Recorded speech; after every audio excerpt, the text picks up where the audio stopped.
Pada malam ini waktu New Jersey yang akan membahas diskusi sekolah sahabat kita akan dipimpin oleh Pendeta John Medelu. Dan untuk memulai acara kebaktian kita akan mendengarkan dulu sebuah lagu spesial. Dan setelah itu Pendeta Medelu akan memimpin acara kebaktian kita pada malam hari ini.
Baik, terima kasih kepada Darla Suala yang sudah membawakan lagu spesial.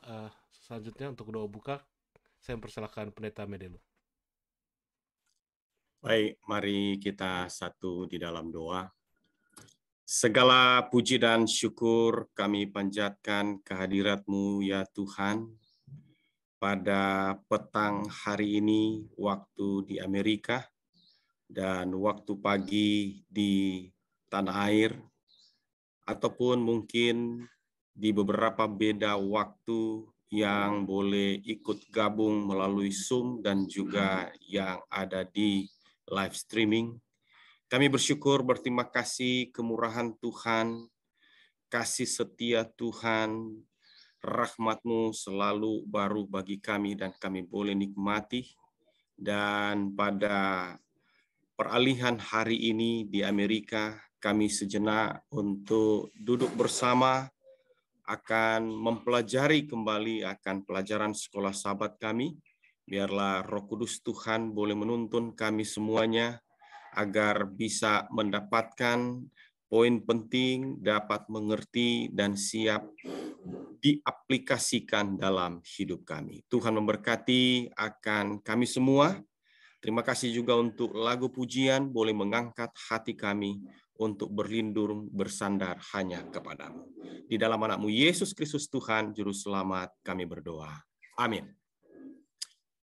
Baik, Bapak, Ibu, Saudara yang terkasih di dalam Tuhan Yesus, terima kasih untuk satu kepercayaan kembali yang diberikan kepada saya untuk memimpin akan pelajaran sekolah Sabat di Fisdak. Rasanya sangat senang untuk boleh kembali terhubung dengan jemaat ini, dan kita sudah bersama-sama hari ini dengan beberapa saudara-saudara kita, tidak hanya di New Jersey, tetapi ada juga dari California, dan juga ada yang dari Indonesia yang boleh bergabung hari ini. Dan memang kemarin Pendeta Stephen Rantung memohon untuk kiranya boleh menggantikan beliau khususnya untuk hari ini karena kesibukan dan hal-hal yang sedang dilakukan beliau. Baik, hari ini, tapi sebelum hari ini mungkin saya ingin kita boleh melihat bahwa pelajaran sekolah Sabat kita pada hari-hari terakhir ini, pekabaran kitab Ibrani, sudah masuk kepada pelajaran yang ke-12. Berarti ini sudah akan tiba pada klimaksnya, ya. Nah, pada pelajaran kemarin, Pendeta Muda Tulus Nainggolan sudah membawa kita kepada, sebelum itu, ya, jadi inilah pelajaran yang ke-12 adalah menerima kerajaan yang tidak tergoncangkan. Ayatnya terdapat di dalam Ibrani pasal 12 ayat 28. Jadi, karena kita menerima kerajaan yang tidak tergoncangkan, marilah kita mengucap syukur dan beribadah kepada Allah menurut cara yang berkenan kepadanya dengan hormat dan takut. Ya, jadi ini pelajaran kita kemarin. Kamu telah datang ke Bukit Sion, didasarkan pada ayat 22, ya. Tetapi kamu sudah datang ke Bukit Sion, ke kota Allah yang hidup, Yerusalem surgawi, dan kepada beribu-ribu malaikat, suatu kumpulan yang meriah, dan ini seterusnya sampai ayat 24. Dan khususnya untuk hari ini, di hari Senin, judulnya adalah kamu telah datang kepada Allah, hakim dari semua. Hakim dari semua. Ayatnya terdapat di dalam ayat 23, kelanjutan dari ayat kemarin.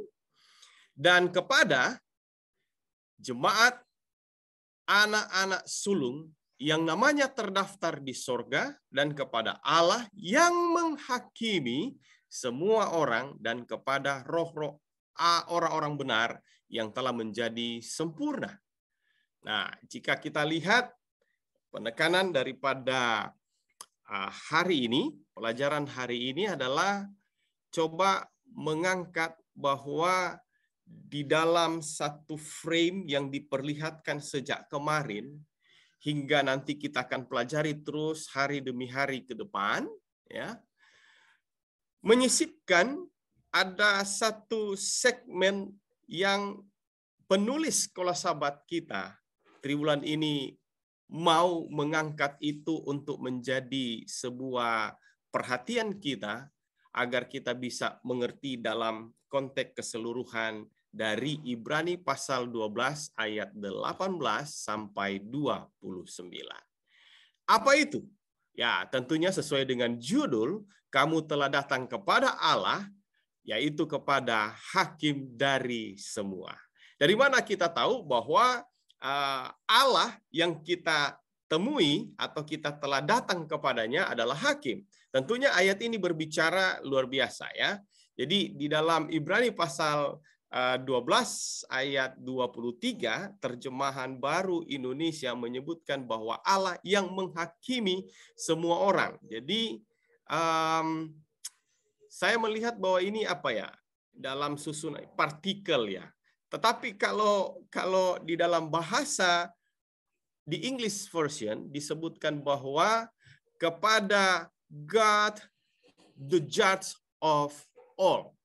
Nah, itulah yang akan menjadi kajian kita pada hari ini. Nah, saya ingin untuk kita boleh melihat keseluruhan dulu dari ayat 18 sampai 29 ya.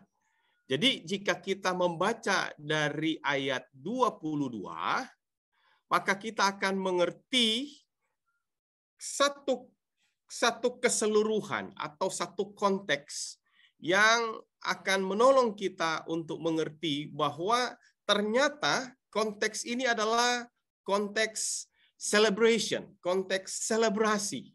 Jika kita baca ayat ini, tetapi kamu sudah datang ke Bukit Sion, ke kota Allah yang hidup, Yerusalem baru, kepada beribu malaikat, suatu kumpulan yang meriah, dan kepada jemaat anak-anak sulung yang namanya terdaftar di surga, dan kepada Allah yang menghakimi semua orang, dan kepada roh-roh orang benar yang telah menjadi sempurna. Kemudian di bagian akhir, jadi karena kita menerima kerajaan yang tak tergoncangkan, marilah kita mengucap syukur dan beribadah kepada Allah menurut cara yang berkenan kepadanya dengan hormat dan takut. Saya suka untuk kita boleh melihat sekilas ya bahwa ada hubungannya. Ini adalah pelajaran dalam pekan ini ada hubungannya dengan pelajaran pada pekan yang lalu.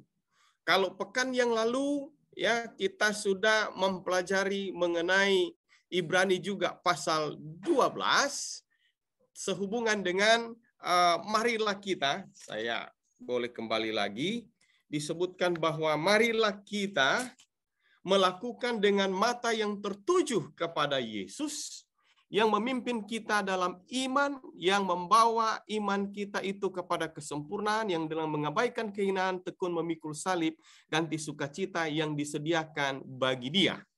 Perhatikan bahwa ini muncul oleh karena Paulus telah memunculkan baik definisi iman ya yang ada di pasal 11 dan kemudian menghadirkan tokoh-tokoh atau pahlawan-pahlawan iman. Jadi simpelnya begini, Paulus mau kita untuk mengerti bahwa inilah orang-orang yang hidup di waktu dahulu oleh karena iman hidup mereka berkenan kepada Allah. Ketika tiba di pasal 12 ada sebuah peralihan yang terjadi. Karena akhirnya Paulus mau coba tekankan fokusnya adalah kepada kita sekarang ini. Jadi untuk kita boleh juga memiliki iman yang sama, maka karena itu dia mengajak kita untuk marilah kita dengan mata tertuju kepada Yesus yang menjadi teladan kita, yang memimpin iman kita, yang kemudian menyempurnakan akan iman kita.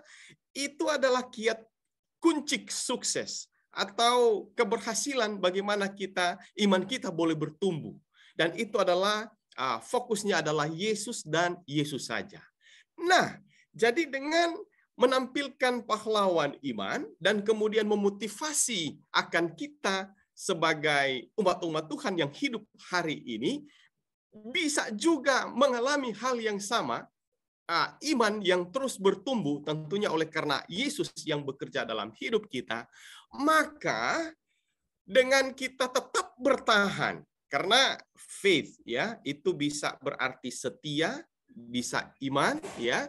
Jadi ujung-ujungnya adalah maka di bagian terakhir konteks selebrasi ini, maka mereka yang tetap setia bertekun, mereka akan datang ke Bukit Sion, dan ini adalah sebuah perayaan. Itu intinya supaya kita bisa memahaminya. Tetapi khususnya untuk Ibrani pasal 12 ayat 18 dan 29, saya ingin untuk kita boleh mengerti bahwa di sana ada perbandingan yang dibuat oleh Paulus. Ya. Yang pertama di ayat 18 sampai 21 itu Paulus menampilkan bagaimana orang Israel, bangsa Israel datang menghadap hadirat Tuhan untuk mau berjumpa dengan Tuhan di Gunung Sinai. Jadi ini pada waktu dahulu, di ayat 18 menyebutkan itu pada waktu dahulu, dan gunung yang ada itu adalah dapat disentuh. Dan kemudian ada nyala api dimunculkan di sana. Dan kemudian oleh karena mereka merasa takut dan gentar, ya, maka ya pelajaran yang lalu ya, maka Musa lah yang menjadi perwakilan untuk bangsa itu. Kemudian ayat 21 juga sebagai perwakilan yang dinyatakan oleh Musa datang dengan takut dan gentar. Kemudian muncul Paulus menyebutkan bahwa ada firman yang diutarakan, disampaikan kepada bangsa ini. Tetapi di ayat 19, 20, dan 25 kita bisa mendapatkan bahwa bangsa itu menolak dan meminta untuk tidak mendengar akan perkataan atau firman yang diucapkan. Ya, ini sayang sekali. Dan kemudian akhirnya ayat 26 ada muncul dikatakan bahwa dulu Allah berbicara berfirman, suaranya menggoncang bumi. Sedangkan untuk ayat 22 sampai 29 dengan Paulus menampilkan kondisi orang Israel untuk datang menyembah Tuhan, datang ke hadirat Tuhan. Sekarang ini Paulus katakan ayat 22 yang menjadi sebentar saya bacakan ayat 22. Tetapi kamu sudah datang ke Bukit Sion, ini pelajaran kita kemarin, ke kota Allah yang hidup, Yerusalem surgawi, dan kepada beribu-ribu malaikat suatu kumpulan yang meriah. Ini adalah ditujukan kepada pembaca Ibrani, tetapi juga kepada kita sekarang ini. Nah, dengan ayat 29 luar biasa, menyebutkan bahwa Allah adalah api yang menghanguskan. Kemudian datang dengan iman. Saya pikir ini pelajaran yang lalu, ya, sabat yang lalu. Kita tiba di di Gunung Sion oleh karena oleh iman, dan juga kita diwakilkan oleh Yesus, ya. Kemudian ayat 28 dengan takut dan hormat, dan ayat 25 diminta karena kita masih dalam perjalanan menuju ke sana, ya, disebutkan bahwa diminta untuk jangan sampai menolak akan firman. Dan nantinya ayat 26 menyebutkan Allah berfirman menggoncangkan bumi dan langit. Tentunya untuk berbicara tentang penggoncangan ini akan kita pelajari di hari Selasa dan juga hari Rabu. Oke. Jadi itulah frame konteks yang ada dengan memunculkan Allah sebagai hakim. Jadi jika ini adalah sebuah perayaan, ya, sebuah selebrasi, mengapa Allah digambarkan sebagai hakim? Ini pelajaran sekolah sahabat kita mengawali hari ini dengan pertanyaan ini. Dan how can a judge be part of or a reason for a celebration? Bagaimana bagaimana dapat seorang hakim itu menjadi bagian atau alasan daripada selebrasi. Nah, memang penulis Sekolah Sabat kita merujuk kepada Daniel pasal 7 yang akan boleh menolong kita untuk bisa memahami akan konteks ini. Nah, saya coba perlihatkan kepada saudara bahwa apa yang terjadi di Daniel pasal 7 dan dikomparkan dengan yang ada di Daniel pasal 12, ini adalah satu aktivitas atau hal yang paralel, ya. Contoh, bukan contoh, tetapi coba kita lihat Daniel pasal 12 di ayat 23, Allah diperkenalkan sebagai hakim yang sedang menghakimi. Dan di Daniel 7 ya, ayat 9 bahwa yang lanjut usia itu duduk. Nah, tentunya kalau berada di majelis pengadilan, kalau duduk berarti menunjukkan bahwa akan segera melakukan penghakiman. Kemudian skemanya di Ibrani pasal 12 adalah di Gunung Sion. Dan kemudian di Daniel pasal 7 disebutkan di ayat 10 itu ada di takhta Allah. Jadi saya pikir ini adalah sama. Kemudian ada unsur yang berapi-api ya di ayat 29. Kemudian ayat 10 juga dari Daniel pasal 7 dihadapkan di sungai yang berapi. Kemudian ada beribu-ribu malaikat di Ibrani, sama halnya juga di Daniel di ayat 10 juga 1000 kali beribu berlaksa malaikat. Kemudian di Ibrani memang tidak disebutkan ada buku, tetapi ada frase disebutkan di sana adalah nama terdaftar di sorga. Nah, kalau nama terdaftar berarti tidak lain harus ada buku dan buku itu harus dibuka ya. Sama halnya dengan Daniel pasal 7 bahwa ada kitab-kitab yang dibukakan. Dan kemudian hasilnya di ayat 28 itu akan disinggung atau dibahas lebih lanjut oleh pendeta Stephen Rantung di hari Rabu. Di hari Rabu dan hari Kamis bahwa hasilnya dari penghakiman itu maka umat Allah, orang-orang percaya akan menerima kerajaan.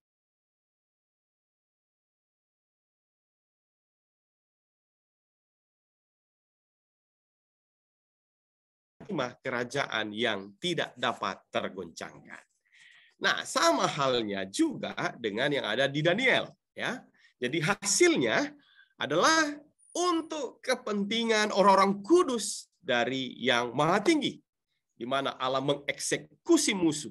Di ayat 28 inilah juga yang akan kita pelajari besok hari bahwa bagaimana Allah menggoncangkan bumi dan langit itu adalah mengeksekusi akan musuh-musuh kita, dan kemudian umat Allah, orang-orang kudus memiliki kerajaan. Dan itu terdapat di dalam ayat 18, 22, dan 27. Nah, ini menarik. Jadi dengan kita bisa mengerti akan hal ini, maka sebelum kita tiba kepada satu rangkuman untuk penghakiman, maka kita perlu lihat di sini bahwa Ibrani pasal 12 ayat 22 sampai 29 menggambarkan penghakiman itu di Bukit Sion, di mana Bapa sebagai hakim dari semua dan Yesus berada di tengah-tengah daripada skin ini, ya, skin ini. Nah, Yesus digambarkan sebagai anak manusia dalam Ibrani pasal 2 yang dimahkotai dengan kemuliaan dan hormat serta merasakan maut atas nama manusia yang muncul di pasal 2 ayat 6 kitab Ibrani, dan ini supaya Yesus membawa manusia kepada kemuliaan sehingga orang-orang percaya dimahkotai dan dengan kemuliaan dan hormat juga. Nah, ini bagian yang boleh menyimpulkan akan pelajaran kita hari ini. Jadi, walaupun dalam konteks perayaan dan munculnya juga ada penghakiman di sana, tetapi ini yang perlu diketahui, bahwa penghakiman yang terjadi itu adalah menjadi kabar baik bagi orang-orang percaya. Mengapa? Karena penghakiman itu adalah sebuah hal yang satu proses yang menguntungkan umat Allah.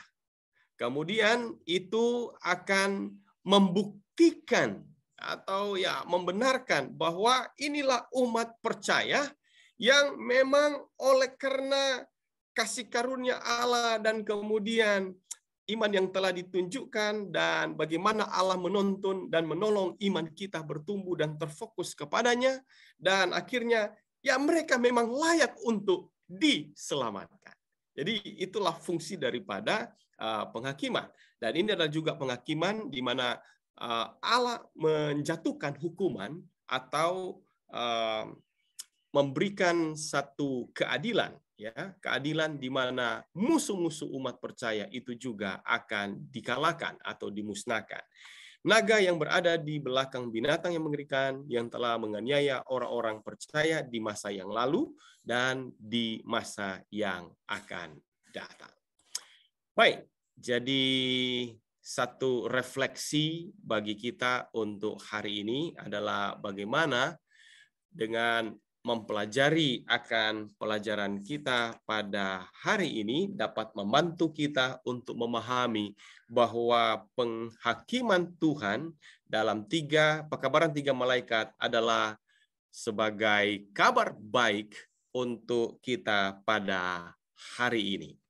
Dan saudara boleh lihat dari ayat-ayat yang direferensikan di dalam pelajaran sekolah sahabat kita, seperti dalam Ulangan pasal 32 ayat 36, sebab Tuhan akan memberi keadilan kepada umatnya dan akan merasa sayang kepada hamba-hambanya apabila dilihatnya bahwa kekuatan mereka sudah lenyap dan baik hamba maupun orang merdeka sudah tiada. Saya suka highlights di sini adalah bahwa Tuhan sayang kepada umatnya dan Tuhan mau memberi keadilan kepada umatnya.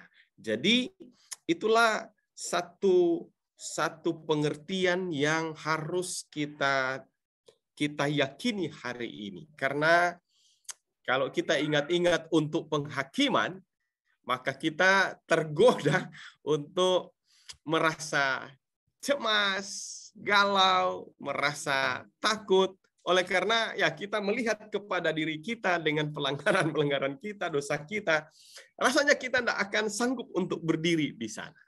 Tapi ingat bahwa penghakiman ini untuk Allah, ya. Nah, boleh saya sebutkan untuk nama Allah, karena setan menuduh bahwa umat-umat Allah ini tidak layak untuk diselamatkan. Jadi sebetulnya untuk kepentingan Allah, tetapi di sisi yang lain ini juga adalah membawa keuntungan bagi kita. Jadi saya boleh sebutkan bahwa penghakiman itu seperti ini, saudara. Jadi itulah yang akan menjadi kekuatan dan refleksi bagi kita. Kita tidak perlu takut dengan hal itu atau masa itu, proses itu, karena ya sekali lagi Tuhan akan menjadi pembela kita dan ini memang akan membuktikan bahwa ya memang kita layak untuk diselamatkan. Nah, jadi memang harus ada proses. Saudara mungkin ingat bahwa di waktu eranya Presiden Soeharto, saya tidak mendeskripsikan sesuatu ya, tetapi jika muncul aktivis-aktivis yang menentang pemerintahan, saudara akan lihat bahwa tidak hitungan waktu orang-orang ini sudah tidak ada ya. Nah, jika demikian, maka orang akan bertanya, apakah betul mereka mereka ini benar atau justru pemerintahan yang salah? Atau mungkin sebaliknya. Jadi menyisahkan tanda tanya yang besar. Tetapi tidak dengan Allah. Ya, termasuk juga bagaimana dosa itu dibiarkan, ya kan? Bagaimana dosa dibiarkan dan kemudian akhirnya boleh dipahami, dimengerti karena tidak hanya manusia tetapi juga ada malaikat-malaikat yang tidak mengerti untuk hal ini. Sama halnya dengan penghakiman. Penghakiman memang harus diadakan untuk bisa membuktikan bahwa Allah itu adalah Allah yang kasih, Allah yang benar, dan di samping itu Allah akan memberikan keadilan bagi umatnya dan pasti akan memusnahkan, menjatuhkan hukuman bagi musuhnya dan membuktikan bahwa memang kita adalah pribadi-pribadi yang layak untuk diselamatkan. Oke. Saya pikir itu yang boleh menjadi pembelajaran kita hari ini. Mungkin jika ada tambahan atau pertanyaan dari Bapak Ibu Saudara sekalian, mungkin boleh berbagi untuk kesempatan ini. Baik. Saya persilakan, mungkin ada yang mau tambahkan. Iya, Pak. Tentang mau tanya, Pak. Ya, Pak Tampu Bolon. Itu ketika Allah yang menjadi hakim, Tuhan adalah pembela. Jadi siapa yang hakim, siapa yang pembela kita? Terus apakah penghakiman nanti sama persis seperti di bumi, lengkap semuanya, ada panitranya, ada yang tertuduh, dan siapa yang melakukan kejahatan yang sesuai dengan yang kita terima gitu. Terima kasih. Oke. Terima kasih Pak Tampu Bolon ya. Jadi kalau kita mau memahami untuk memang agak fana, agak terlalu lemah jika kita mau samakan itu dengan pengadilan di majelis pengadilan yang ada di bumi, ya. Tetapi prinsipnya sama, ya. Jadi Allah yang akan menghakimi dan Yesus tentunya kita ini yang akan dihadapkan. Memang setan yang menuduh kita, ya. Tetapi Yesus yang akan berdiri untuk membela kita. Jadi setiap buku yang akan dibukakan, kasus ini dibahas, maka proses ini tetap harus dijalankan, tetapi Allah akan membela kita dan akan menyatakan bahwa kita adalah pribadi-pribadi yang layak untuk diselamatkan.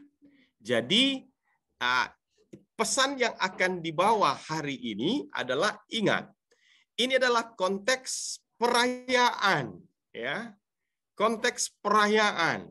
Walaupun ada penghakiman, jangan lupa kita harus jadi karena perayaan kita memang dua sisi hati yang berbeda ini dia. Kalau penghakiman mungkin kita agak cemas-cemas gitu ya. Tetapi sedangkan perayaan hati kita senang. Sebetulnya itu adalah kabar baik. Jadi kita harus memahami bahwa apa yang akan Tuhan lakukan adalah untuk mensahkan bahwa kita adalah pribadi-pribadi yang layak untuk diselamatkan pada hari penghakiman itu, dan akan ada eksekusi kepada musuh-musuh kita. Ya. Jadi kalau kita lihat di dalam konteks Daniel tadi, pasal 7, bahwa Allah akan memberikan kepada kita kerajaan, pemerintahan. Dan untuk konteks Ibrani sama, menyebutkan bahwa kita akan menerima kerajaan yang tidak tergoncangkan. Jadi prinsipnya sama, Pak. Tapi kalau untuk menghadapkan, ya, karena mau tanya, kapan penghakiman itu terjadi? Kita orang Advent tentunya familiar. Mulai dari 1844, hari ini pun sampai yang akan datang, itu sementara dalam proses. Nah, apakah kita ikut hadir dalam pengadilan Allah ini, penghakiman Allah ini? Ya, kita lagi hidup di Bali, ada di Riau, di Pekanbaru, di Jakarta, Colorado, ada di New Jersey, ada di California. Semuanya tentunya kita sedang berada di sana. Ya, dalam artian bahwa Allah menghakimi semuanya. Jadi, mengapa semuanya termasuk kita orang benar, tetapi ingat Allah ada membackup kita, membela kita, sedangkan untuk hakim bagi orang jahat, maka mereka akan dijatuhkan hukuman, atau kata lain menggoncangkan mereka dalam pengertian memusnahkan mereka nanti. Terima kasih untuk pertanyaan yang baik. Mungkin ada tambahan, Om Pendeta Kesalia, kita selalu mereferensikan ke beliau, ya. Ada tambahan atau pertanyaan lainnya? Cukup jelas, Pendeta. Terima kasih banyak. Oke. Ya. Gimana, ada tambahan lain?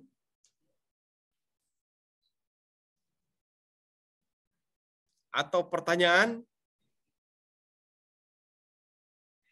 Oke, jadi jangan lupa saudara, kita bukanlah pribadi-pribadi yang sedang berusaha untuk keluar dari dunia ini.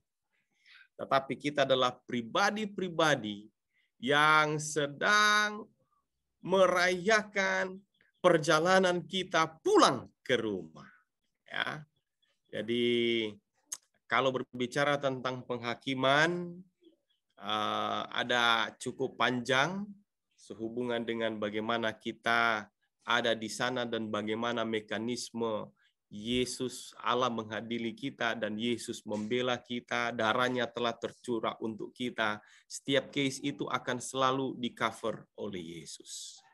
Tapi jangan sampai ini merupakan satu kelonggaran untuk kita berbuat dosa, ya. Mari kita lihat konteks daripada pasal 12 ini, ya. Jangan pernah mata kita ini lari dari arah pandangan kita kepada Tuhan. Karena hanya Tuhan yang bisa membuat iman kita ini perfect. Dan tidak ada satu orang pun yang akan menyebut atau klaim bahwa saya mau berupaya supaya iman saya sempurna tanpa Yesus. Tidak mungkin. Iman kita ditulis, ya, kemudian dipimpin, yang menjadi teladan iman kita adalah Yesus, dan cuma Dia yang juga adalah penyempurna iman kita, maka tidak ada satupun kesalehan, bentuk kesalehan dari diri kita yang akan membenarkan kita. Jadi kita harus tetap rendah hati dan mengikut Tuhan. Dan kalau saudara lihat di dalam pasal 12 ini luar biasa. Nasihat supaya bertekun dalam iman. Pahlawan iman itu adalah orang-orang yang tidak sempurna. Tetapi mengapa mereka bisa ada di sana? Karena mereka telah memelihara keimanan mereka. Tentunya oleh karena memandang kepada Yesus dan Yesus yang menyempurnakan iman mereka. Sama halnya Paulus tekankan kepada kita bahwa ada nasihat untuk bertekun dalam iman. Saudara lihat, wah ini banyak ini. Kalau saya lihat contoh ayat 12, sebab itu kuatkanlah tangan yang lemah dan lutut yang goyah. Ayat 13, dan luruskanlah jalan bagi kakimu, sehingga yang pincang jangan terpelecok, tetapi menjadi sembuh. Kemudian ayat 14, berusahalah hidup damai dengan semua orang, dan kejarlah kekudusan, sebab tanpa kekudusan tidak seorang pun akan melihat Tuhan.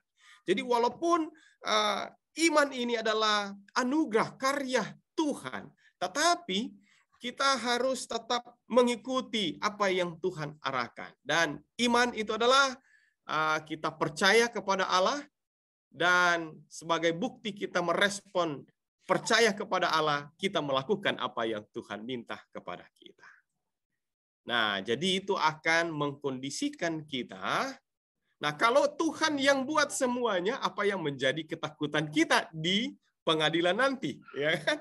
Jadi mari kita nikmati hidup berjalan bersama dengan Tuhan, dan dalam perjalanan kita pulang ke rumah di surga.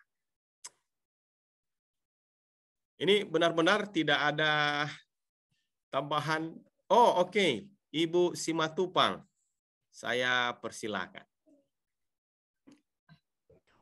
Saya mau bertanya, Pendeta. Kalau seperti kita sudah tua, lalu kalau kita pikir-pikir, kalau nanti datang penganiayaan itu, rasanya kita nggak sanggup. Bukannya, jadi apakah karena kita lemah iman, atau apakah nanti Tuhan kasih kita kekebalan untuk kekuatan? Karena saya pikir-pikir, apakah saya boleh minta sama Tuhan supaya saya jangan tiba pada penganiayaan itu, jangan hidup lagi? Apakah itu dosa? Oke. Tidak tahu Ibu umur berapa ya, sudah mulai berpikir ke sana. Hal yang sama ya? 71. Oh, puji Tuhan, umur panjang ya. Sama kami di Surabaya punya kelompok diskusi. Ada seorang ibu yang sudah ubanan juga, sudah usur, Pak Pendeta. Ini kalau datang nanti penganiayaan, saya nggak bisa lari loh. Bagaimana nantinya saya ini? Kita terlalu, ya walaupun sebetulnya nggak ada pelajaran itu ya. Ini agak ya tambahan. Kita terlalu jauh untuk ke sana. Tetapi ya boleh juga kita sebetulnya nggak perlu cemas, takut, khawatir akan hal itu. Karena justru kita umat-umat Tuhan, kita advance dalam hal ini dibandingkan orang lain. Karena kita diberi pengetahuan melalui nubuatan tentang apa yang akan terjadi. Jadi sebetulnya itu sesuatu yang oke, ini sepandemi. Oke. Berarti Yesus sudah tidak lama lagi akan datang. Kalaupun kemudian nanti hari hanya ya kita merujuk kepada Sunday law, dan kemudian nanti ada pengejaran dan lain-lain, pemaksaan dan pengejaran, penganiayaan. Justru kita akan semakin exciting, ya kan? Seharusnya demikian. Cuma jika kita memikirkan untuk kondisi itu, saya pikir kita akan jadi lemah sendiri seperti yang Ibu sampaikan tadi. Ingat bahwa Tuhan itu baik bagi kita. Andai pun memang nanti dalam situasi-situasi tertentu, nggak perlu minta untuk Tuhan habislah nyawa saya. Nggak perlu, saudara. Tuhan yang akan simpan. Ya kan? Itu Ellen White sebutkan. Gampang itu. Kalaupun saya masih ingat waktu kecil itu guru sekolah sahabat saya katakan bahwa ini nancap terus sampai sekarang. Itu pedang katanya nanti seperti jerami atau tebu, daun tebu yang kering. Tek. Ya, kata lain, tidak mempan untuk kita. Karena malaikat akan lindungi kita di waktu itu. Apa yang kita akan takutkan, kita khawatirkan. Ya kan?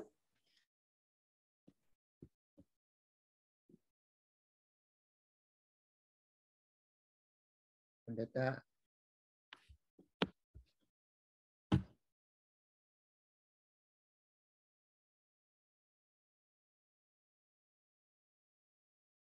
Ya. Terima kasih pertanyaan yang luar biasa dari Ibu Simatupang, dan juga dari Pendeta John sudah memberikan kekuatan Saya baca-baca di buku Peristiwa-peristiwa Akhir Zaman oleh Nenek Ellen G. White. Ini mengenai kita, belum waktu aniaya, kita sudah mulai rasa-rasa, bagaimana ya kalau parang itu tembus kita punya leher dan lain-lain ya. Tapi Tuhan itu luar biasa. Karena Nenek White katakan sini, kita tidak akan memiliki keberanian dan ketabahan dari para syuhada. Itu mereka yang mati syahid dulu. Zaman dulu. Sampai dihadapkan pada keadaan yang pernah mereka hadapi. Jadi pada waktu keadaan yang mereka hadapi, aniaya dan lain-lain, sekiranya penganiayaan akan kembali berulang, akan diberikan rahmat yang membangkitkan setiap kekuatan untuk menunjukkan kepahlawanan yang sejati. Tuhan akan bantu kita. Dan Tuhan akan berikan rahmat. Hebat sekali. Jangan John Wick itu sampai dibakar dan lain-lain. Kita juga pikir, aduh, kalau terbakar bagaimana ya rasanya. Tapi Tuhan dia bilang akan berikan rahmat. Murid-murid tidak dianugerahkan dengan keberanian dan ketabahan para syuhada. Itu sampai anugerah tersebut diperlukan. Jadi bila datang aniaya, maka Tuhan akan campur tangan. Mungkin waktu leher kita diputus tidak rasa lagi. Tapi kematian itu kan hitung paling lama 8 menit sudah selesai. Jadi Tuhan itu baik sekali. Saya baca kutipan Nenek White ini, kita punya persiapan sekarang ini tidak bisa goyah. Karena aniaya, ya. Aniaya tetap akan datang. Tapi ada kutipan Nenek White yang lain, seperti Pak John katakan tadi, ada yang sudah diistirahatkan sebelum perkara itu terjadi. Dan Tuhan mungkin lihat yang kuat-kuat itu bertahan terus, ya. Nah, terima kasih, Pak John.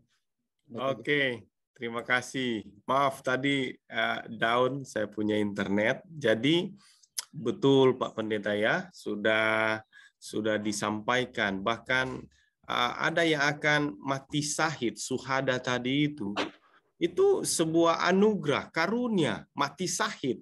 Jadi tidak ada masalah. Jadi Yesus sudah sampaikan jika kita menyayangkan akan nyawa kita, wah, tidak layak untuk itu.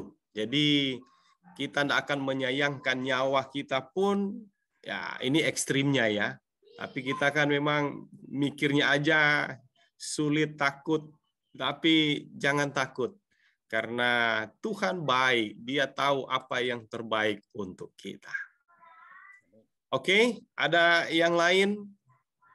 Sebelum kita tutup, Pak Tampu Bolon kembali. Iya. Kenapa kalau kita datang kepada Tuhan atau bertobat dalam kehidupan yang kita hadapi justru banyak masalah ya? Baik, terima kasih. Ini satu hal yang negatif atau positif? Kalau justru datang kepada Tuhan kita banyak masalah. Seharusnya ini hal yang positif. Ya, Yesus katakan bahwa dunia membenci kamu karena aku. Dan kemudian di dalam Matius pasal 5, berbahagialah kamu oleh karena aku, kamu dianiaya. Nah, memang ikut Yesus bukan berarti 100% mulus, aman, bebas dari masalah. Kita masih ada di dunia yang berdosa, ya. Dan tentunya tidak ada satu tempat yang aman yang kita akan lari, termasuk Swiss pun ya, kalau dikategorikan sebagai negara paling aman di dunia. Coba ke sana, apakah masalah hidup kita hilang? Nah, mungkin kita berkurung di kamar, masalah hilang? Oh, tidak. Masalah ini akan selesai saat mana dosa ini akan dimusnahkan. Jadi Tuhan tidak berjanji langit itu selalu biru, ya. Yang ada adalah Tuhan minta kekuatan agar Tuhan bisa kuatkan kita menghadapi tantangan-tantangan kita. Jadi orang Advent itu luar biasa. Bayangkan, tidak boleh kerja hari Sabat. Ini tantangan kan luar biasa. kita harus sangkal diri kita. Tapi ya puji Tuhan, Tuhan selalu backup kita saat mana kita mau berketetapan untuk tetap setia. Ya, oke, saya pikir itu. Ya, silakan Pak Simatupang. Mungkin saya bisa tambahkan untuk pertanyaan Saudara Tampu Bolon. Ya, silakan. Sebelum kita mengenal Tuhan, kelihatannya setan itu sedikit sekali mengganggu kita. Karena kita sudah di pihak dia. Tetapi begitu kita bertobat kepada Tuhan, maka yang tadinya hanya mungkin 1 atau 2 setan mengganggu kita, kalau kita bertobat datang kepada Tuhan, itu bisa menjadi 100 atau 1000 setan datang untuk mengganggu kita. Karena Tuhan juga tidak berjanji kalau kita bertobat kepada Tuhan, kita bebas pencobaan. Tetapi kalau kita pun dalam ada pencobaan, maka Tuhan akan memberikan kekuatan dan kemenangan. Jadi bukannya kita bebas dari pencobaan kalau kita bertobat, ya. Pencobaan tetap ada, tetapi kita kuat dan bisa menghadapi itu semuanya dan kita diberikan kemenangan. Terima kasih. Terima kasih Pak Simatupang. Poin positif lainnya dengan adanya kesulitan hidup dan masalah, tantangan, pencobaan, menjadikan kita pribadi-pribadi yang lebih tangguh, tough, ya, menjadi lebih bergantung kepada Tuhan. Dan kita semakin kuat dalam Tuhan. Oke, terima kasih. Ada yang lain? Tidak ada? Ya, kiranya pelajaran sekolah sahabat kita pada hari ini boleh menolong kita memahami bahwa walaupun mungkin ada skenario dan itu memang harus ada demi kepentingan Allah dan kepentingan umat manusia untuk satu prosedur, yaitu adalah penghakiman. Tetapi ingat, itu dalam konteks perayaan, ya. Kita sedang menuju ke surga dan apapun yang terjadi, Allah yang adil itu akan selalu ada bagi kita dan Yesus akan membela kita. Baik, terima kasih. Tuhan memberkati. Terima kasih kepada Pendeta Medelu yang sudah memberikan diskusi yang sangat baik. Biarlah itu dapat menuntun kita dalam kehidupan kita sehari-hari dan menguatkan iman kita. Baiklah, sebelum kita masuk ke bagian kedua yaitu permintaan doa dan juga doa untuk permintaan doa, saya hanya ingin sekedar mengingatkan saja kepada semua yang bergabung dari luar Amerika bahwa hari Minggu lalu terjadi perubahan jam di Amerika yang biasanya selalu terjadi sekitar 2 kali setahun. Jadi untuk acara kebaktian ini untuk waktu Jakarta akan berubah menjadi jam 6.30 pagi dan untuk waktu Manado jam 7.30 pagi. Agar tidak bingung, mungkin karena kan biasanya di jam 7.30 waktu Jakarta, terus loginnya kenapa nggak ada jam 7.30, ternyata sudah selesai. Jadi terjadi perubahan waktu yang sudah biasa di sini 2 kali setahun, bahwa untuk saat ini kebaktiannya di waktu Amerika tetap 7.30, tapi di Jakarta menjadi jam 6.30 pagi dan di Manado jam 7.30 pagi. Baiklah, untuk bagian kedua ini untuk permintaan doa, apakah ada permintaan doa atau kesaksian? Mungkin dari Tante Eti.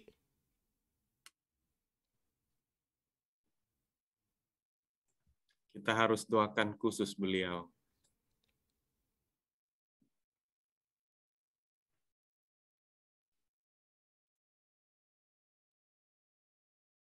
Oh, mungkin Tante Eti sedang tidak ada di Zoom ya.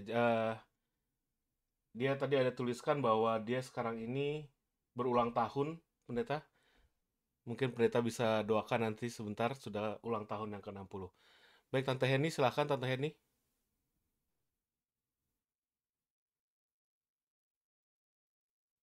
Oh, sepertinya terputus koneksinya Tante Heni. Baik, dari Zoom apakah ada Orang nggak di-unmute, bagaimana saya bersuara? di klik-klik nggak nggak bisa. Doain dong itu Pendeta Filipus, dia jadinya rupanya tanggal 2 April.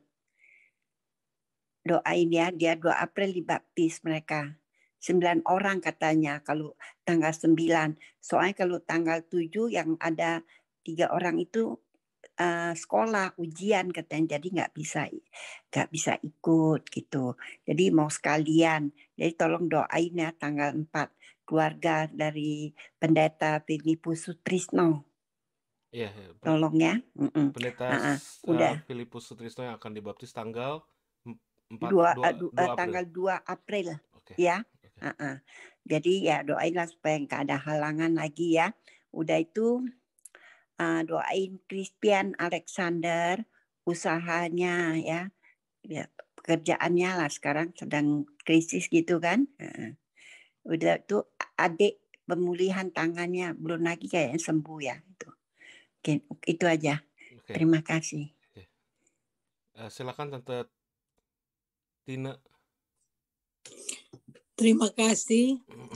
Tolong doakan lagi Yeni Pua yang sudah keluar rumah sakit karena COVID ya, sampai di rumah begitu tes positif, jadi kembali lagi di isolasi.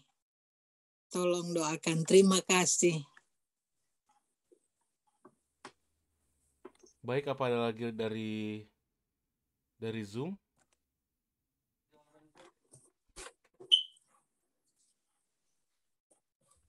Bolak-balik siang di rumah sakit.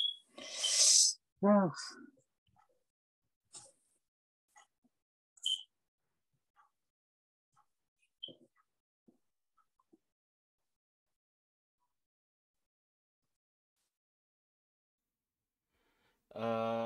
Dari Tante Velsi Rongga katanya tolong doakan ponakannya yang bernama Rina yang sedang sakit di Jepang. Lalu dari Tante Nisha Dumas katanya tolong doakan anak-anak yang sedang ujian akhir sekolah SMA, dan juga perjalanan dari keluarga Lingga yang akan kembali ke California besok pagi.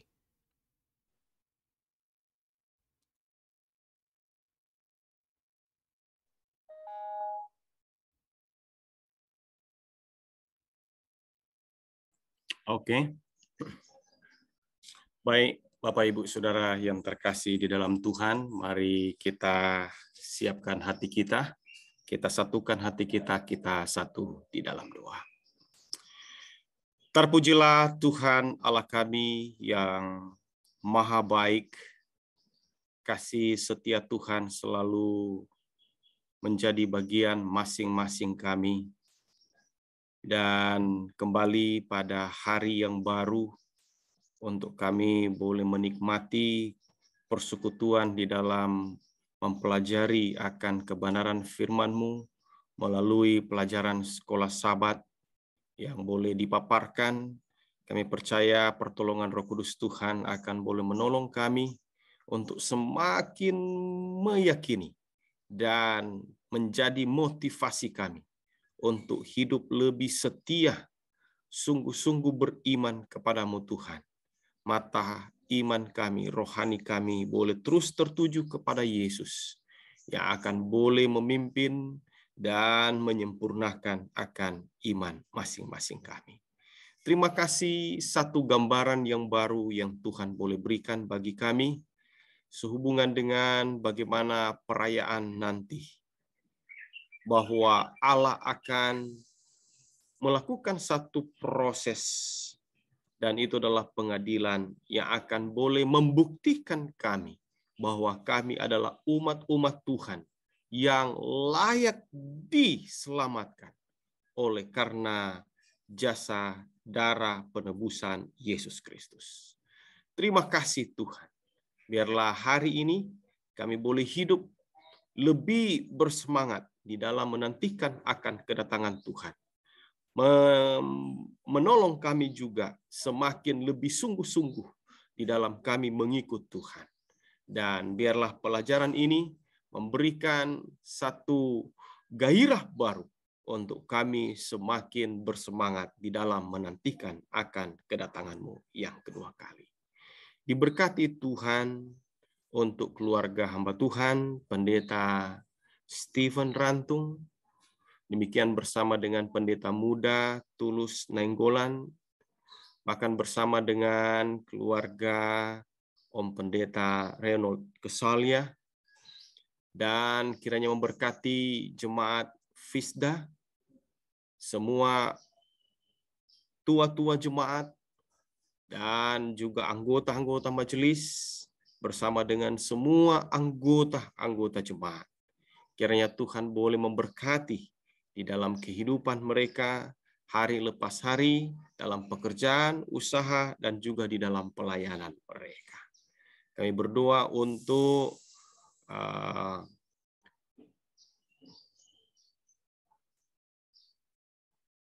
Kak Greti yang juga berulang tahun yang ke-60 pada hari ini. Kami mengucap syukur Tuhan untuk kasih setia Tuhan yang boleh berlaku bagi Kak Eti. Biarlah Tuhan boleh memberkati beliau dengan kesehatan dan kekuatan dalam pekerjaan usaha, teristimewa bertambah usia. Beliau boleh lebih dekat dan setia kepadamu ya Tuhan. Kami berdoa untuk usulan daripada Ibu Heni. Ada satu keluarga, Pendeta Filipus Sutrisno, berkisar 9 orang yang sedia akan dibaptis, dan dengan pertolongan Tuhan, seizin Tuhan, nantinya pada tanggal 2 April. Kami memohon agar kiranya Tuhan yang mengenal, yang memanggil akan anak-anak-Mu, umat-umat-Mu, biarlah Tuhan boleh meneguhkan akan keyakinan mereka, keputusan mereka, sampai mereka boleh dibaptiskan. Kami berdoa juga untuk Christian Alexander, untuk pekerjaannya, kiranya Tuhan boleh memberkati, tidak hanya beliau, tetapi juga masing-masing kami Tuhan, yang masih tetap terdampak oleh karena pandemi, baik yang ada di Indonesia maupun di Amerika ataupun di Eropa yang ikut bersama dengan kami. Kiranya berkat Tuhan boleh menjadi bagian kami, mencukupkan di setiap keperluan-keperluan hidup kami, dan pekerjaan apapun yang kami jumpai, tangan kami bekerja, kami percaya Tuhan akan terus memberkatinya. Persediaan Tuhan akan menjadi bagian kami saat mana ketidakberdayaan kami untuk pekerjaan yang kami tekuni tidak menghasilkan apa-apa. Bapa di surga, kami berdoa untuk Ibu Yeni Pua yang terkena COVID. Kiranya Tuhan boleh menyembuhkan beliau. Kami percaya juga ada banyak saudara-saudara anggota-anggota gereja yang juga mengalami hal yang sama, yang sedang terpapar. Kiranya Tuhan boleh memberikan penyembuhan yang prima bagi beliau. Kami berdoa untuk Ibu Rina, Saudari Rina yang juga sakit di Jepang. Kiranya Tuhan boleh jamah memberikan penyembuhan yang prima bagi beliau. Hamba berdoa juga untuk usulan Ibu Miska Dumas, bahwa di Indonesia anak-anak kami yang duduk di bangku SMA sedang menghadapi ujian di minggu ini, bahkan hingga di 2 minggu yang akan datang. Kami mau serahkan mereka ke dalam tangan Tuhan, agar kiranya baik kenaikan kelas dan kelulusan mereka akan boleh berhasil untuk kemuliaan hormat bagi Tuhan, sukacita bagi kami semua. Perjalanan keluarga Lingga kembali ke California, kiranya Tuhan boleh memberkati mereka di dalam perjalanan dan boleh tiba dengan segala selamat dan melakukan aktivitas mereka dan juga memberkati akan keluarga mereka. Terima kasih Tuhan, Engkau menyertai akan diskusi pelajaran Sekolah Sahabat kami pada hari ini. Diberkatilah semua yang boleh ikut Zoom dari berbagai tempat, ada yang di Amerika maupun dari Indonesia dan mungkin berbagai tempat lainnya. Kami percaya biarlah berkat Tuhan boleh menjadi bagian kami semuanya. Terima kasih Bapa, inilah doa kami. Terpujilah Engkau Allah yang baik. Biarlah damai sejahtera kasih karunia Tuhan boleh menjadi bagian kami semua dan mengampuni kami orang berdosa. Di dalam anakmu Yesus Kristus Tuhan Juru Selamat kami telah berdoa. Amin. Baik, terima kasih kepada Pendeta Medelu yang sudah membawakan diskusi pada hari ini.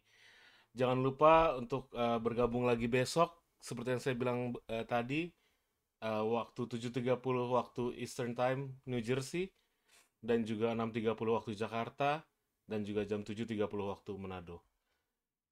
Baiklah, sampai bertemu besok. Stay safe dan Tuhan memberkati kita semua.